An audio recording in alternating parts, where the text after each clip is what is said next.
Hello दोस्तों, नमस्कार दोस्तों, स्वागत है आप सभी का ऑनलाइन डाउफर्स्ट यूट्यूब चैनल पर। इस वीडियो में हम बात कर रहे हैं एक बड़ी और लेटेस्ट अपडेट के बारे में जो कि संबंधित है उत्तर प्रदेश में उच्च प्राथमिक 6 to 8 शिक्षक भर्ती को लेकर 41,000 नई जूनियर शिक्षक भर्ती के बारे में। साथ ही साथ अगर बात की जाए विज्ञापन को लेकर 6 to 8 की यूपी टीईटी 2026 वाले छात्रों के बारे में, जिसको लेकर वो इस वीडियो के माध्यम से एक बड़ी जानकारी लेने जा रहे हैं। क्योंकि अभी तक क्या हो रहा था कि जो अभ्यर्थी लगातार कहने की 6 to 8 के टीईटी पास कर चुके थे, या कुछ ऐसे अभ्यर्थी भी थे जो 6 to 8 का टीईटी पास नहीं है, उन सभी के लिए डिटेल में बात करेंगे। चैनल को सब्सक्राइब करके बेल आइकन को दबा लेना, वीडियो को लाइक कर देना, जिससे कि आपको रियल ऑथेंटिक जानकारियों के नोटिफिकेशन ऑनलाइन अडाफर स्टडी यूट्यूब चैनल के माध्यम से मिलते रहें। सीधे शुरुआत करते हैं मुद्दे की और बड़ी अपडेट के साथ, जो कि संबंधित है उत्तर प्रदेश में उच्च प्राथमिक शिक्षक भर्ती को लेकर, यानी कि 41,000 नई जूनियर शिक्षक भर्ती के विज्ञापन और यूपी टीईटी 2026 के बारे में। दोस्तों, यूपी टीईटी 2026 को लेकर एग्जाम डेट पहले ही आ गई थी और सिलेबस भी आ गया है। और अब सिलेबस आने के बाद सबसे बेस्ट बुक जो आप सभी के लिए है वो है चक्षु प्रकाशन की ये बेस्ट बुक, जो कि आप सभी के एग्जाम के पैटर्न को ध्यान में रखकर तैयार की गई है। इस बुक में 3000 से ज़्यादा महत्वपूर्ण क्वेश्चन है जो कि मोस्ट इंपॉर्टेंट और एक्सपेक्टेड है आपके एग्जाम में आने के लिए। 4 सॉल्व पेपर भी आप सभी को देखने के लिए मिलते हैं और इसमें आप सभी के लिए एक सारणी भी दी जाती है जिसमें यह बताया गया है कि पिछले साल या पिछले सालों में किस टॉपिक से कितने क्वेश्चन आए, जिससे कि आप उस टॉपिक की प्रिपरेशन और अच्छे तरीके से कर लो। और ये सबसे बेस्ट पार्ट है इस बुक का। इसमें आप सभी के क्वेश्चन जो दिए गए वो प्रीवियस ईयर के साथ में most important expected question plus उन सभी का उत्तर, और उत्तर आप सभी को 100% सही, सटीक, ऑथेंटिक प्लस व्याख्यात्मक हल भी। इतना ही नहीं, यूपी टीईटी की स्टडी गाइड के साथ में आप इनका प्रैक्टिस सेट भी ले सकते हैं। सब्जेक्ट वाइज बुक भी अवेलेबल है, 1 to 5 के लिए लो या 6 to 8 के लिए, पूरा का पूरा कॉम्बो पैक आप सभी को मिल जाता है। और अगर आपने परचेस कर लिया तो इस बार यूपी टीईटी आपके 125 प्लस कोई नहीं रोक सकता। तो देर किस बात की, आज ही परचेस कर लें। आप इसे अमेजॉन, फ्लिपकार्ट या किसी भी ऑनलाइन वेबसाइट से ले सकते हैं या अपने नज़दीकी स्टोर से जाकर भी परचेस कर सकते हैं। लिंक वीडियो की डिस्क्रिप्शन में है। चलिए वापस आ जाते हैं अपने मुद्दे की तरफ, जो कि संबंधित है 41,000 नई जूनियर शिक्षक भर्ती को लेकर। दोस्तों, आप सभी ने देखा होगा बड़ी संख्या में अगर बात की जाए यूपी टीईटी को लेकर आवेदन हो रहे हैं। अब जब यूपी टीईटी को लेकर आवेदन चल ही रहे थे, उसी समय पर एक नई जानकारी और आप सभी के लिए निकल कर आ गई। और ये जानकारी निश्चित तौर पर उन सभी अभ्यर्थियों के लिए महत्वपूर्ण है जो खासकर यूपी टीईटी 6 to 8 की बात कर रहे हैं। अब आपने देखा होगा बीएड करने वाले अभ्यर्थी जब से प्राइमरी में बाहर हुए थे तब से एक ही चीज़ की मांग कर रहे थे, और वो मांग क्या थी? वो मांग क्लियरली यही थी कि 6 to 8 की शिक्षक भर्ती का विज्ञापन उनके लिए निकाला जाए।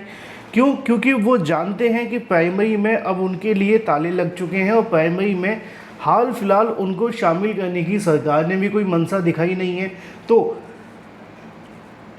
ये भी कहा जा सकता है कि उनके पास कोई दूसरा मौका बचा नहीं है। हालांकि टीजीटी, पीजीटी और एलटी ग्रेड जैसे मौके हैं, लेकिन उसमें समस्या ये है कि कंपटीशन तो ज़्यादा होता ही होता है, और कंपटीशन अगर ज़्यादा ना भी हो तब भी सीटें खाली चली जाती हैं। ये थोड़ा ड्रॉबैक है बीएड करने वाले अभ्यर्थियों का, कि कितनी भी मेहनत कर लें, बीएड करने वाले अभ्यर्थी एलटी ग्रेड और टीजीटी, पीजीटी में दिक्कतों का सामना करते हैं। और हमने ये भी देखा है बीते दिनों कि एलटी ग्रेड की सीटें पिछली बार भी खाली थी, इस बार भी खाली जाएंगी, लेकिन टीजीटी में ऐसा नहीं होता। अब यहाँ पे बहुत सारे ऐसे अभ्यर्थी होंगे जो कहेंगे सर ऐसा नहीं है, अब आप 6 to 8 की इसलिए बात कर रहे हो क्योंकि 6 to 8 में ज़्यादा से ज़्यादा अभ्यर्थी यूपी टीईटी पास कर लें और ऐसा होगा वैसा होगा। देखो, सच बात ये होती है कि मेरा काम तो आपको सही सटीक जानकारी देना है। बाद में अगर आप 6 to 8 पास नहीं कर पाए और अगर आने वाले समय में वैकेंसी आई तो आपका नुकसान ही होगा, और ये मैं बिल्कुल भी नहीं चाहता हूं। क्योंकि जो बात होगी वो पूरे तरीके से क्लियर होगी। यहाँ पे मैं आप सभी को दिखा भी देता हूँ जिसके आधार पर बात कर रहा हूँ। 41,338 ये वही पद हैं जो उच्च प्राथमिक के हैं, जिनके बारे में मैं बात कर रहा हूँ। और ये मैं इसलिए नहीं कह रहा कि सिर्फ आप कोर्स को परचेज़ करें, मैं इसलिए कह रहा हूँ कि आपके पास अच्छा मौका है, खासकर बीएड करने वाले अभ्यर्थियों के लिए। अगर अभी आपने कोर्स नहीं लिया, या ऐसा नहीं है कि आप यूपी टीईटी टीईटी क्वालिफाई नहीं हुए या आप आने वाले समय के अंदर नहीं हुए तो बाद में मौका नहीं मिलेगा। यूपीटीटी का बाद में मौका तो मिल जाएगा, लेकिन अगर वैकेंसी बाद में आ गई तो नुकसान आपका ही हो जाएगा। मैं तो कोर्स आपको इसलिए दे रहा हूँ, 199 रुपये अगर हम आपको ले भी रहे हैं तो उसमें मिल भी तो आपको बहुत कुछ है। 60,000 वन लाइनर हैं, बाल विकास, हिंदी, इंग्लिश, गणित, संस्कृत, एसएसटी, ईवीएस सभी के इंपॉर्टेंट नोट्स हैं, 50 प्रैक्टिस सेट है, 2011 से लेकर अब तक के प्रीवियस ईयर क्वेश्चन है, आपके सभी सवालों के जवाब हैं। तो ये सब कुछ एक 199 पॉसिबल है ही नहीं है, लेकिन दिया इसलिए जा रहा है कि आपको बेनिफिट मिले। अब मुद्दे की बात ये है कि मुद्दा आप सभी के सामने ये था कि देखो आपने देखा कि 2 केस फाइल किए गए थे। पहला केस था कि जो 6 to 8 के विद्यालय हैं जिनमें 9th और 10th के बच्चों और टीचर्स से पढ़वाया जा रहा है उनमें टीईटी लागू करो, ये बात रखी गई थी। अब उसमें जब टीईटी लागू करने की बात हाई कोर्ट में गई तो हाई कोर्ट ने भी इस बात को मान लिया। उन्होंने कहा बात तो सही है भाई, जहाँ पे अगर 6 to 8 के छात्र हैं तो वहाँ पे 9th और 10th के छात्र के टीचर कैसे पढ़ा सकते हैं, तो टीईटी लागू होना चाहिए।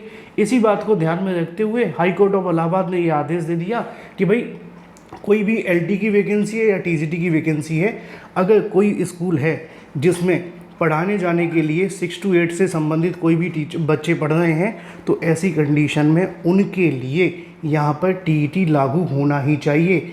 अब एक जीत तो मिल गई, दूसरी जीत क्या है? दूसरी जीत ये है पदोन्नति।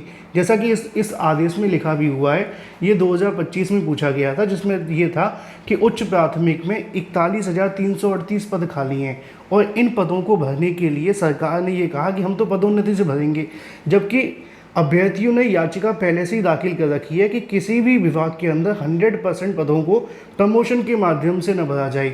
छात्रों ने ये बात रखी भी है कि पदोन्नति होनी चाहिए, कोई बुरी चीज़ नहीं है, लेकिन लिमिटेड संख्या के अंदर होती है, हर विभाग में होती है, लिमिटेड होती है। लेकिन 100% पदों पर पदोन्नति होना ये बीएड करने वाले अभ्यर्थियों के साथ एक बड़ा अन्याय है, क्योंकि बीएड के पास में 6 to 8 में चयनित होने का पूरा मौका है। एनसीटीई ने जब बीएड को प्राइमरी में वैलिड किया था तो अभ्यर्थियों ने 6 to 8 की भर्ती को कुर्बान कर दिया था कि चलो नहीं होती कोई बात नहीं, बीएड तो हमारे पास है, हम प्राइमरी में डाल लेंगे। अब जब प्राइमरी से बाहर निकले तो उन्होंने सबसे पहला फोकस यही किया कि वो 6 to 8 की भर्ती पर फोकस करें और एज मच एज़ पॉसिबल कहीं ना कहीं इस भर्ती को लेकर जो प्रोसेस है वो कंप्लीट करने की कोशिश करें। अब इसी बात को ध्यान में रखते हुए 41,338 जो पद हैं इनको कहीं ना कहीं सीधी भर्ती के माध्यम से भरे जाने की मांग की जा रही है।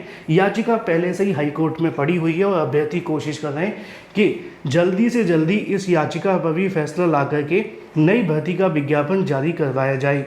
और अगर ऐसे में अगर नई भर्ती का विज्ञापन आ गया और आप यूपीटीईटी क्वालिफाई नहीं हुए तो दिक्कतों का सामना तो करना पड़ेगा, क्योंकि योग्यता तो टीईटी मांगती है और बहुत सारे अभ्यर्थी जो जूनियर की टीईटी पास ही नहीं है, तो बीएड बीटीसी तो आवेदन करेंगे लेकिन टीईटी पास होंगे तभी आवेदन कर पाएंगे। अब चाहे वो टीईटी 2011 से लेकर के 2026 में से कोई भी हो, सभी वैलिड होंगे। प्रक्रिया आप जानते हैं, परीक्षा के आधार पर चयन होगा, मेरिट कैसे बनेगी वो आने वाले समय में तय होगा, क्योंकि अभी नियमावली में संशोधन होना बाकी है। अगर पुराने नियम से बनी तो वैसे ही बनेगी जैसे बनती आई है, अगर नए से बनी तो उसमें बदलाव होने लाजमी है, लेकिन टीईटी पास करना बेहद आवश्यक है। इसलिए सपोर्ट करो नई अपर प्राइमरी शिक्षक भर्ती के लिए और टीईटी भी पास कर लो, जिससे कि भविष्य में कोई भी अगर ऐसी भर्ती आए तो आप बाहर ना बैठें। Thank you for watching this video.